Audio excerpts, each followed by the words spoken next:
për dështimet e një pasnjëshme në konstituim të kuvendit apo qeverisë.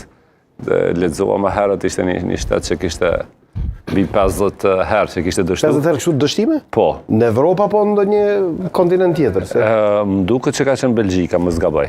Belgjika e ka shuar 2 vjet pa qeveri fare.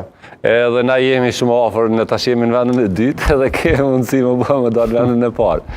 Pak me sarkazëm për tham këta, po mendoj që është në soaza të rregullave kushtetuese procedurale, po është e pakuptim dhe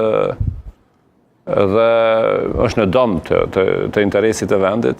Fatkeqësisht, është ata çdo dimatoshi që pajtohet me mu, po i ka kontribuar të kësaj situate, është një vendim për mu i paqartë apo kompleksi i vitit 2014 i gjykatës kushtetuese që e ka bërë këtë konstelacion që e ka Se mendoni që vendimi i atëhershëm Po vendimi i atëhershëm tani kemi kjo çështje sepse në një anë i jep drejtën absolute një partisë politike për që i takon kryetari kuvendit apo edhe propozimi i qeverisë dhe në anën tjetër thotë duhet më votu me shumicë.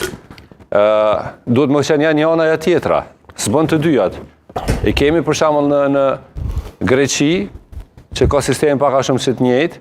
Thotë partia e parë, po kush del partia e parë ja jep edhe ja 20 deputet bonus që me pas stabilitet kështu. Këtu në anën tjetër thotë takon në mënyrë absolute kryetari i kuvendit, në anën tjetër thotë duhet më votu me gjatën e vota.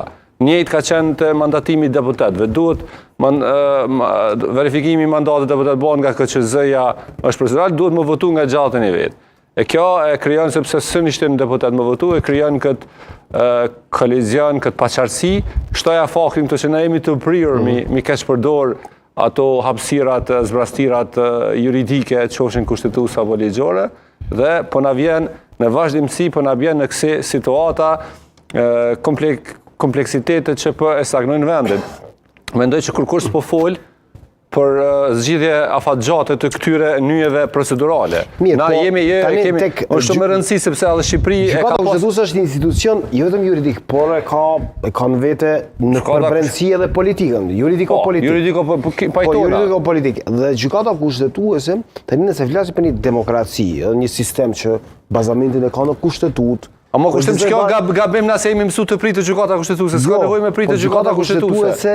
Gjykata kushtetuese duhet t'ia lënë një ai bie raison d'état, ai bie partive politike që ta kenë një lloj pjekurie, një lloj komunikimi. Jo pjekuria, veç e përfundoj. Me ta ulondin kritik, po gjykata kushtetuese nuk mundet tash me marrë vendim kundër vetvetes. E ka vështirë, mundet, teoretikisht mundet, ja mundet me ndryshu interpretim.